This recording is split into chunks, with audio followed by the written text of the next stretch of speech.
Hello and welcome back to my channel.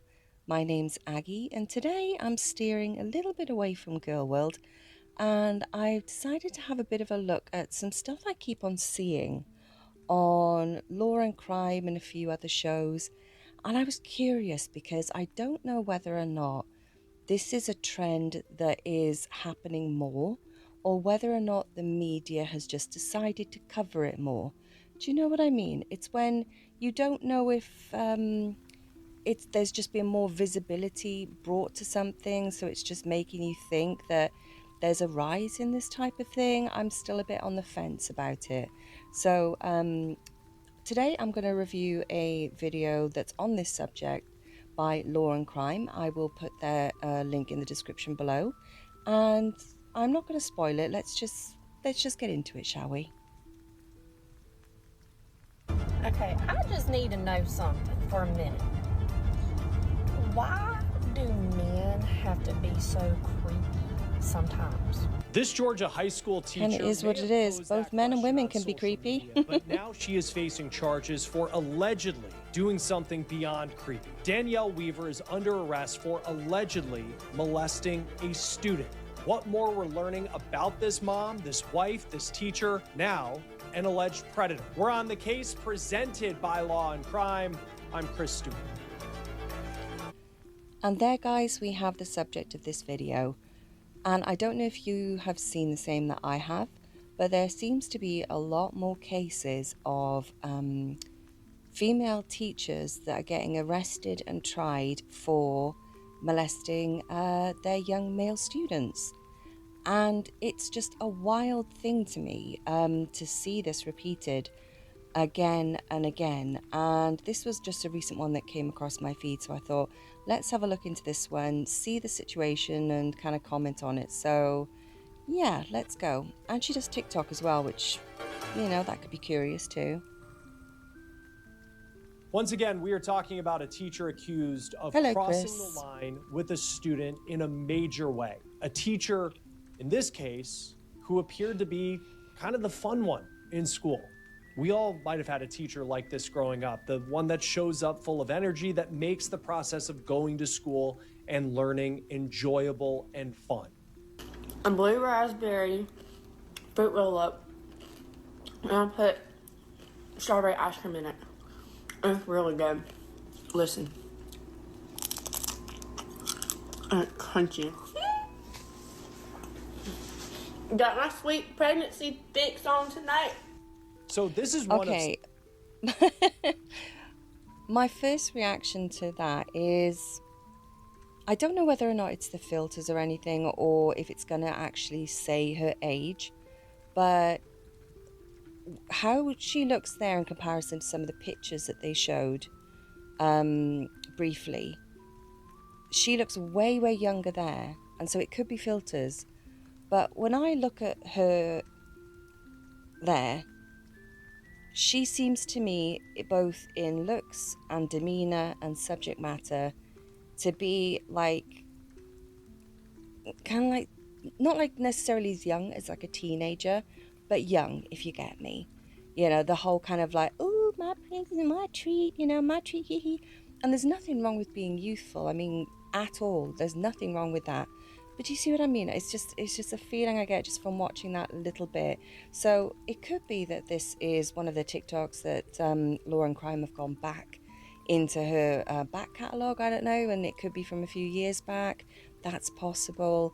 Or it just could be that, as I said, the filters are cranked up and she's acting a certain way. You know, I'm sure we'll get an idea as we go along.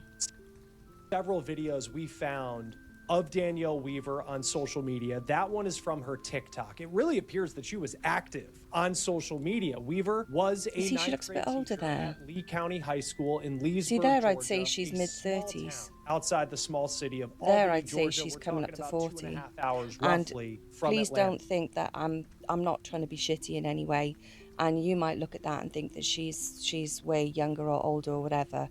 The impressions I give are always just my own, and I always say that I'm not always correct. It's just my opinion. But when I look at that picture, she just does look to me to be closer to mid-30s to 40. And I think it's little things as well you start to recognize, like around the jawline and stuff, things that naturally happen with aging. And they're things that you can tell they're not from just somebody who's gained a bit of weight, they're stuff from just aging. Do you see what I mean?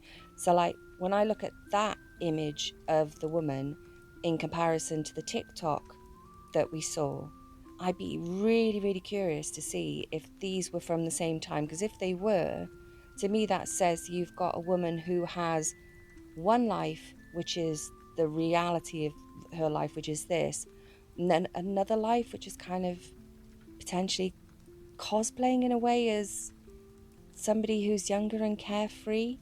Do you see what I mean? I could be totally like drawing way too much into this because my God, we've only been in this like for like a minute with me yapping and everything, but let's have a look.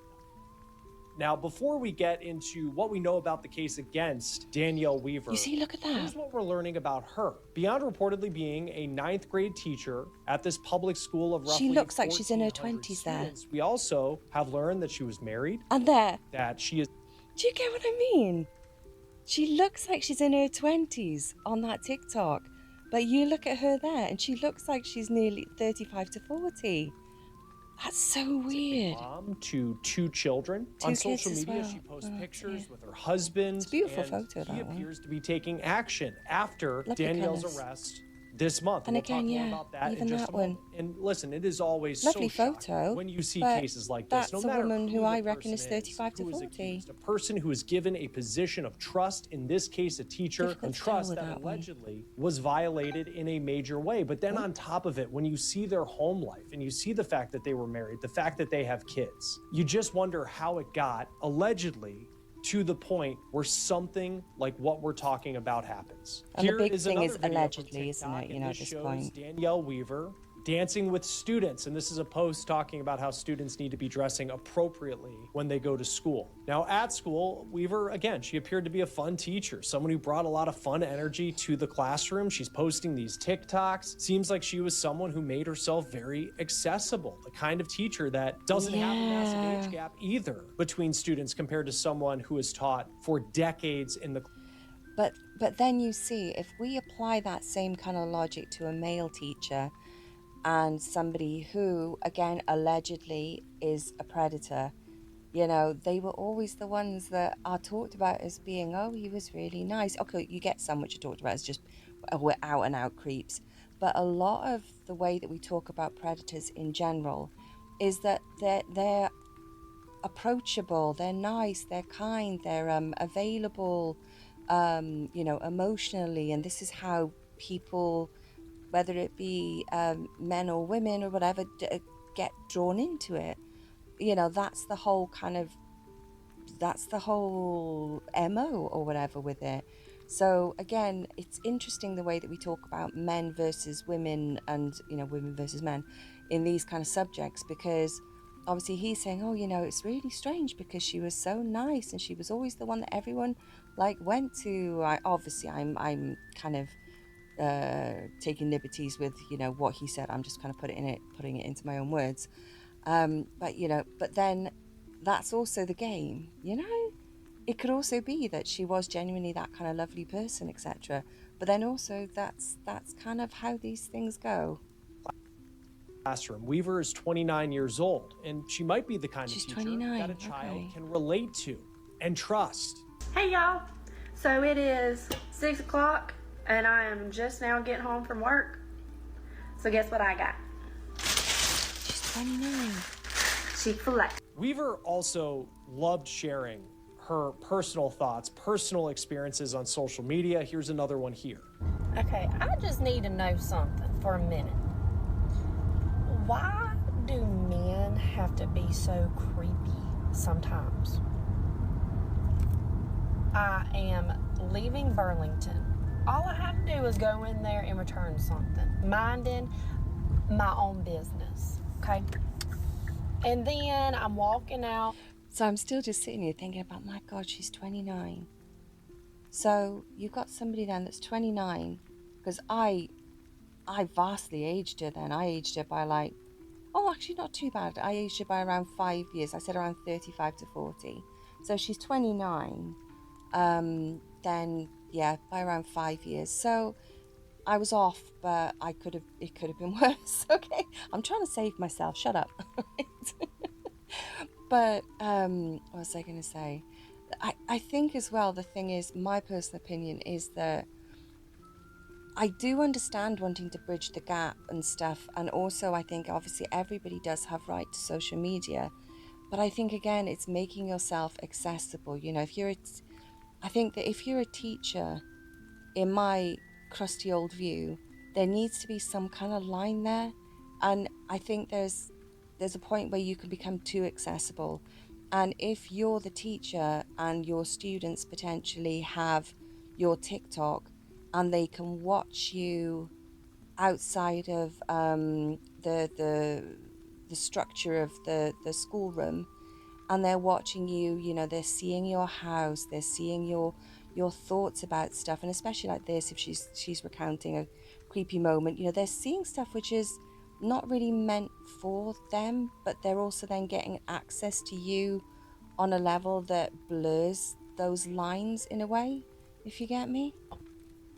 Walk into my car minding my own business. And this man that was I love walking the accent. This in just man. started talking It's to a me good like he accent. knew me.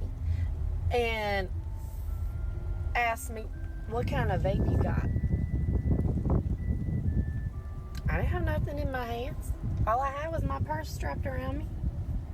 I said, what? He said, what kind of vape you got? Oh, he's just trying to make conversation. He's trying to chat you up, love. I ain't got He's no like, vape. oh, she's a bit of Now, all right. let's get I'm going to into bother her the today. case against Danielle Weaver and what we know at this point. So Let's get into it. Come details on. are still coming in on this. The Georgia Bureau of See, she does look older Investigation was there. called in to investigate. I'm trying to defend myself now. Look at that. I'm sorry, but she looks older than 29 in that picture. Girl, if you're 29 in that picture, it's a beautiful picture, but they did you a bit dirty there. You know, it's still a lovely picture. Don't get me wrong, but yeah, my gosh. And they keep You do things look older very, than 29. very tight-lipped In when my it comes to the investigation into a particular person. And in this case, it was Danielle Weaver. But they have made it public that she has been arrested and she is facing charges, including a charge of molestation of a child. So let's talk about what we Thing know is, though, at they're this not point. just going to So arrest her for GBI nothing. says on We'd hope not, February anyway. 3rd, Leesburg, Georgia police were called to investigate allegations of inappropriate contact between a teacher and a juvenile student at Lee County High School. GBI says that the teacher was Danielle Weaver. They call her the subject of this investigation. So the next day, February 4th, local police then turned to GBI to come in and investigate. It is Am I a right old fucker as well for thinking that there's a certain age where you shouldn't be dancing on TikTok? Does that make me a really crusty old fucker? Because, again, there's just that little part of me that's like, you know, I'm all for if people want to dance on TikTok, you go for it. But me personally, I'm just like, when you hit a certain age threshold, I'm like, for the dances and stuff, I'm like, do whatever you want. Like, you know, well, I'm saying do whatever you want and I'm criticizing it. I'm chatting shit again, aren't I? But it's like just doing the dance when you hit a certain age. I'm like, oh, I don't know. It makes me feel a bit weird. But that could be because I'm just a crusty old bitch. what the specifics are at this point of the alleged inappropriate contact. Come on, let's get into Weaver it. I'll stop pausing, I promise. Student.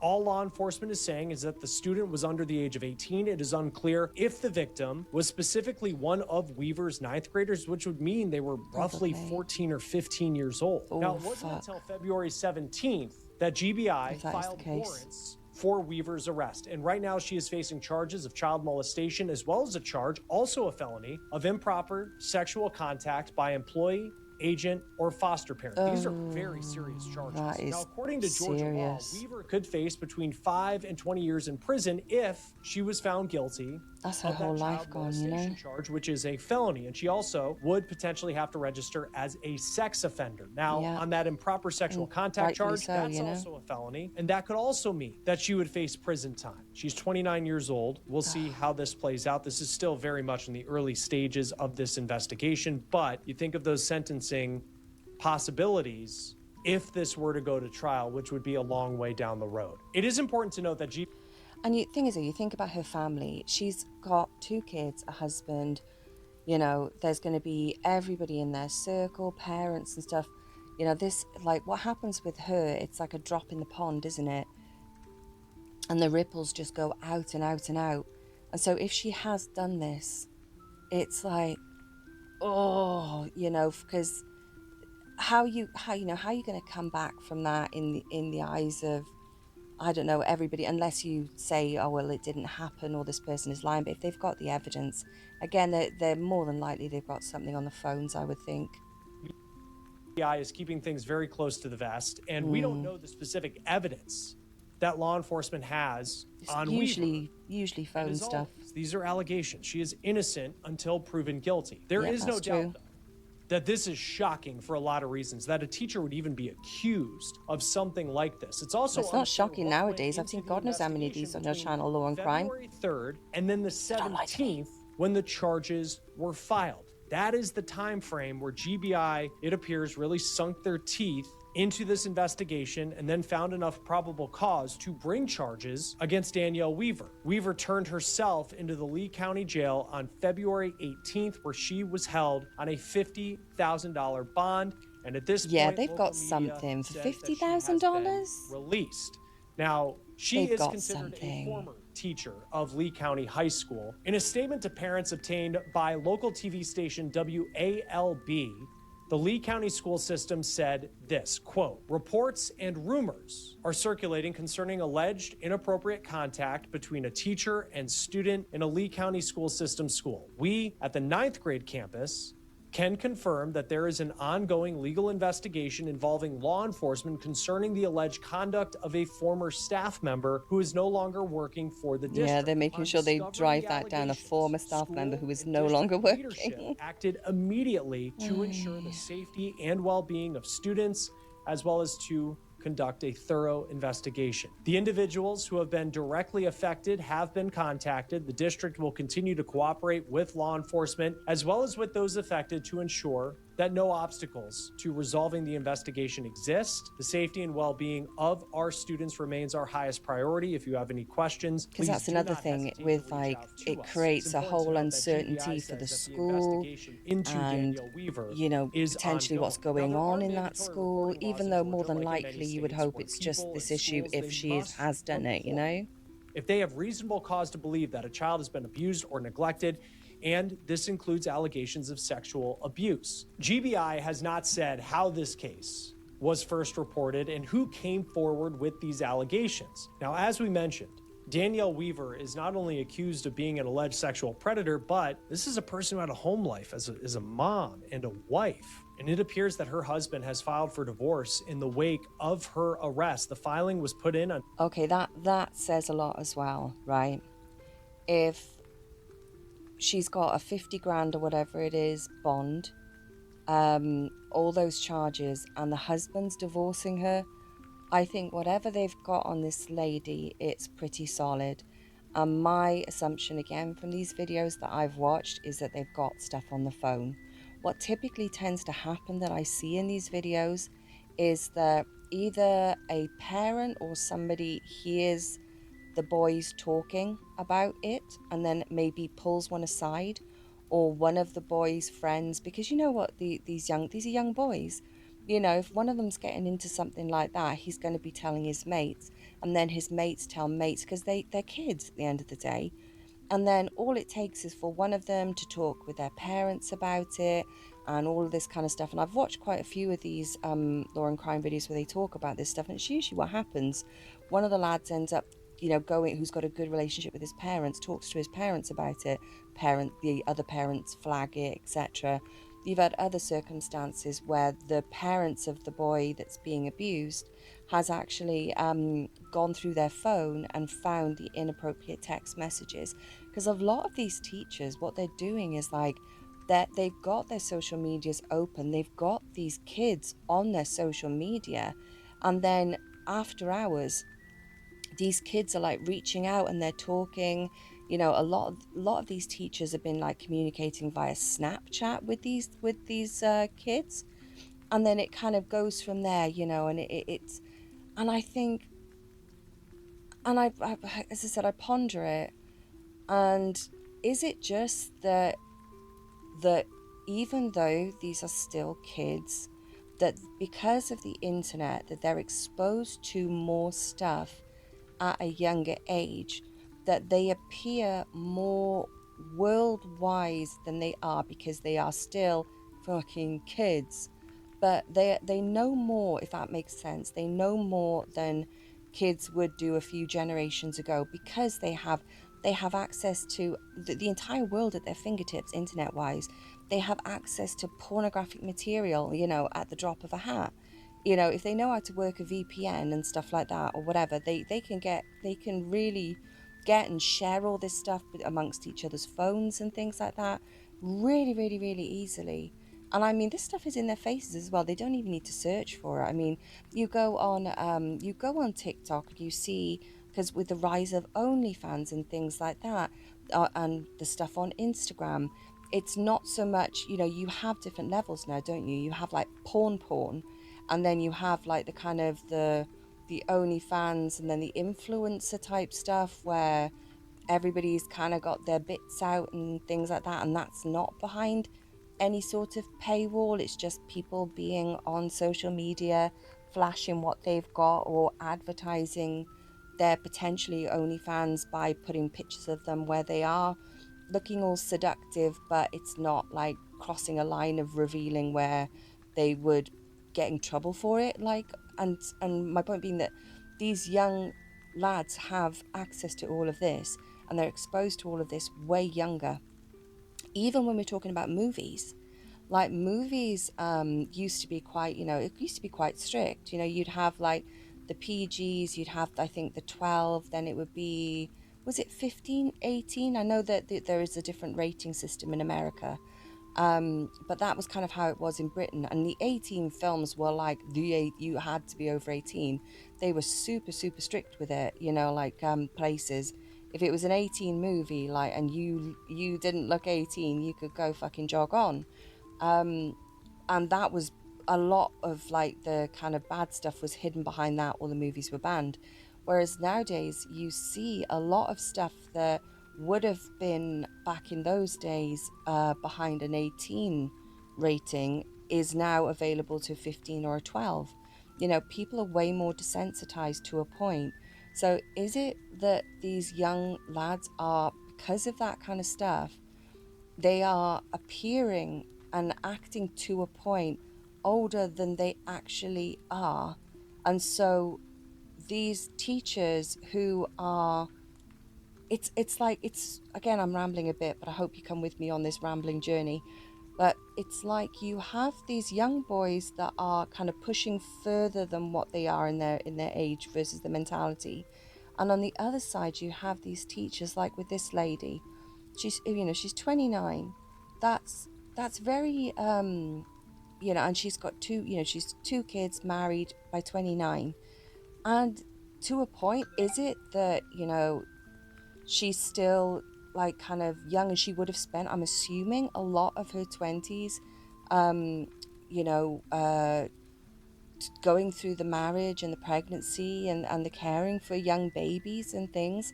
And then she's now to a certain point with her kids where she's still young, but she's looking back and thinking, kind of, that she's missed out on something. Again, a lot of people don't feel like that. Some people do, some people don't. Do you know what I mean?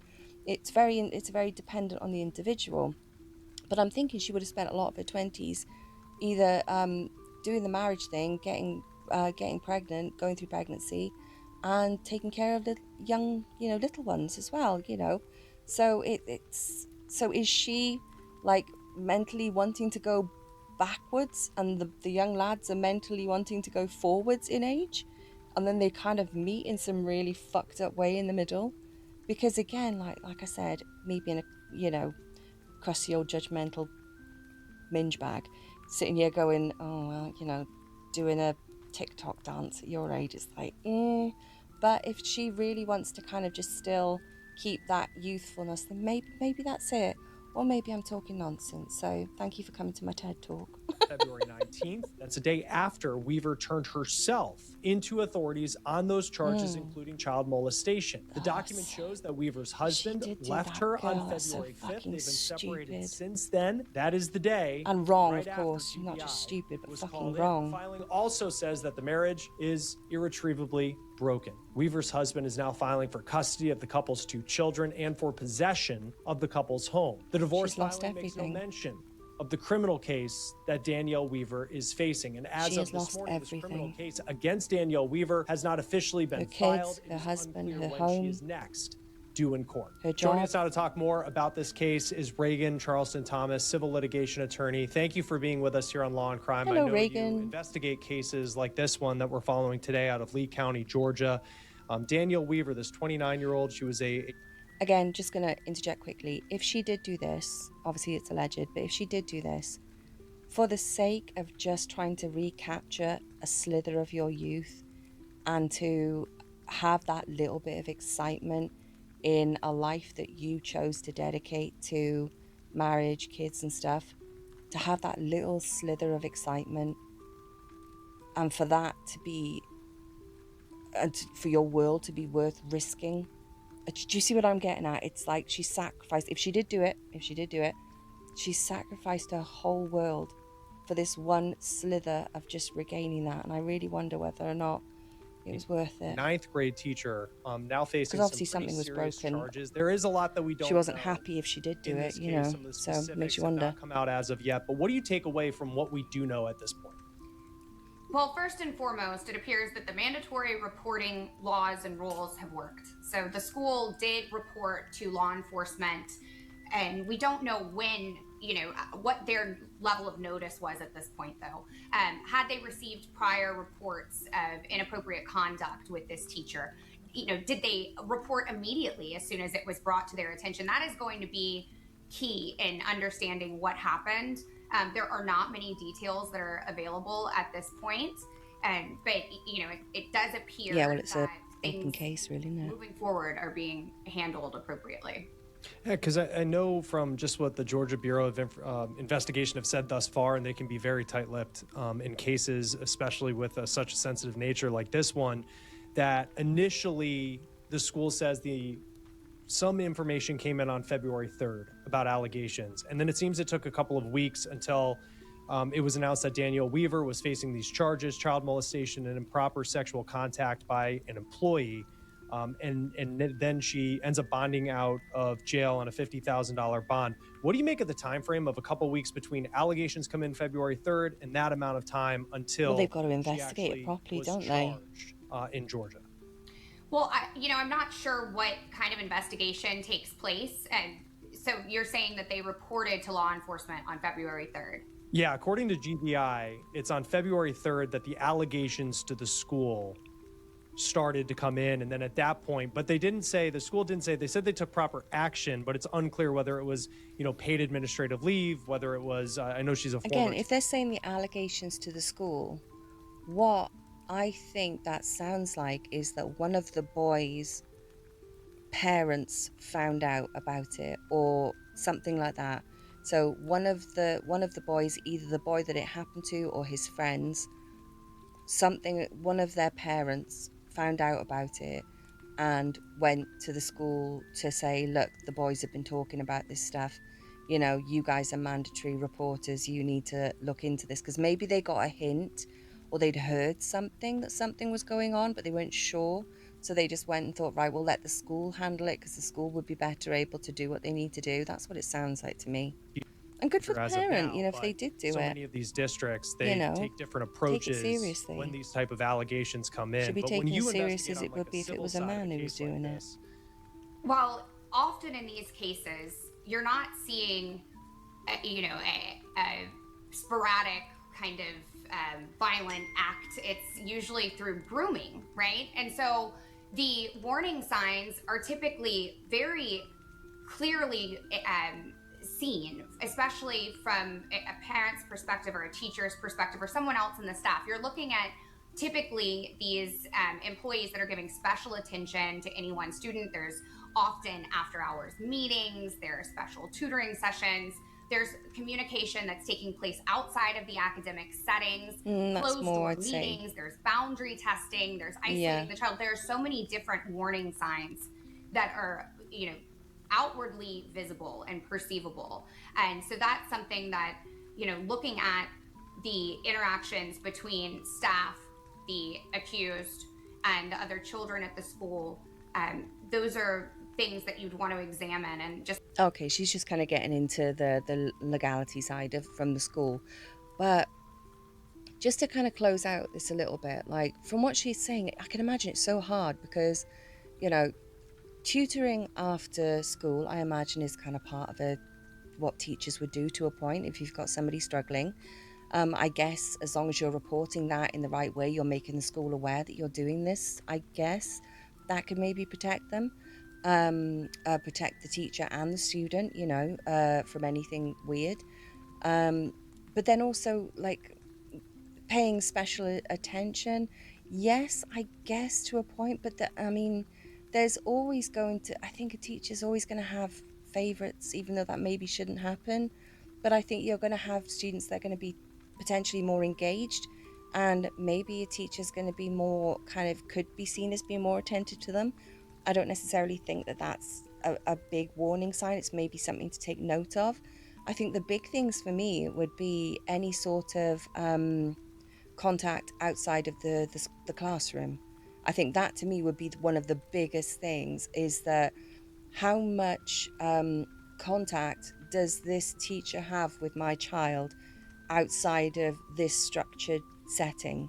And to me, again, correct me if I'm wrong, so if there are teachers that are listening to this, let me know what you think, because obviously I'm not a teacher, so I'm just going from my very limited perspective and what I'm seeing and thinking about on this.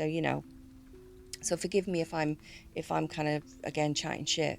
But the way I think about it, it's like any if if you're a teacher and you're a student, the only contact you should have with them is in school related things, like purely school related things, and within that classroom. Like, they shouldn't be looking at your TikTok. They shouldn't have access to your TikTok. Hopefully, they shouldn't even fucking know you have a TikTok. And if you do have a TikTok and they find it, you need to make sure that they are all blocked. Have your TikTok and enjoy yourself. Do you know what I mean? But make sure that your students are kept away from it, because that's their way to access you outside of the kind of structure of school. And I guess if you do have like a TikTok, maybe if it's school related, then whatever, no problem. But it's like if you're doing what this lady was doing, which was she had a TikTok and she's on there, she's showing her home, she's talking about her favorite snacks, and she's like talking about creepy things in the car. And if she's got her students on there, or if you've got a Snapchat and you've got your students on that, it's that kind of stuff to me that would be a massive fucking red flag, because they should not know anything about that side of you. It should be an exciting thing, or not exciting, but you know what I mean, like when you see your teacher out and about in real life, because it's like, oh, they have a life, they exist outside of the classroom. Oh, there's Mrs. So and so or Mr. So and so, on a Saturday walking around the mall or the shopping centre or whatever. It's like that thing of, oh, look, there's the novelty of seeing this person outside of this place where I would normally see them. That should be a novelty. They should not have access to you in any other way. But I know that the world has obviously changed, and schools make kind of use of certain social medias, I'm assuming, and stuff like that. And this is why I think they need to review a lot of this stuff and give teachers the training for these things in this day and age, with the access people have to stuff now, to better help them to be able to spot this kind of stuff, and also to protect them and to say to them, look, you may have a great relationship with your students and you may want to share certain things, but you just can't. You can't do that. And to give teachers maybe guidance to protect them as much as protect the students, so it limits the potential for this stuff happening. Because I mean, you could have a situation where, like I said earlier on, this woman's got stuff going on where she maybe, I don't know, for whatever reason doesn't feel fulfilled in certain elements of her life, and then she has a young lad who acts older than he is, maybe looks a bit older than he is, pays her attention, and then all of a sudden they start talking outside of thingy because they've got each other on TikTok or Snapchat, and then all of a sudden, before she knows it, it's gone into this place, and all caution's been thrown to the wind. Sense, law, morality has been thrown to the wind for the sake of the ego and that little slither of whatever weird do you know what I mean? It's just, I don't know if I'm talking about it in the right way, so forgive me if I'm not, but it's that kind of thing. And now you have the situation where this woman has lost her husband, her job, her kids, her house, and it's like, and rightfully so, obviously, if she did do this, because again, it's still a kid. Doesn't matter if it's a 6 foot kid. Doesn't matter if he seems worldly wise because he's been on the internet since he was able to hold a tablet in his hand, it's a kid. So, yeah, in closing, I just think this is a really interesting and fucked up subject because I've just, again, seen it so much. And I just really hope that it's maybe just that it's getting more coverage now than it genuinely increasing, because if it is increasing, then that's really, like, for women to be doing this kind of stuff, it's really concerning. And I think that somebody out there needs to do some sort of study to get to the bottom of why that is, and hopefully, start working on, like, getting that to go back in the opposite direction, because like, it's, yeah, just fucking, if you're not happy with your life, go do something else. You know what I mean? Leave these young people alone. Don't fuck up their lives. Let them get old enough where they can fuck their own lives up by their own choice, And I hope I haven't been too insensitive when I've been covering this subject, and I hope that you've I hope that you've enjoyed my video today, a little bit of a different one. And yeah, and I hope you have a lovely evening and a lovely day or whatever it might be. And I'll see you again. Bye.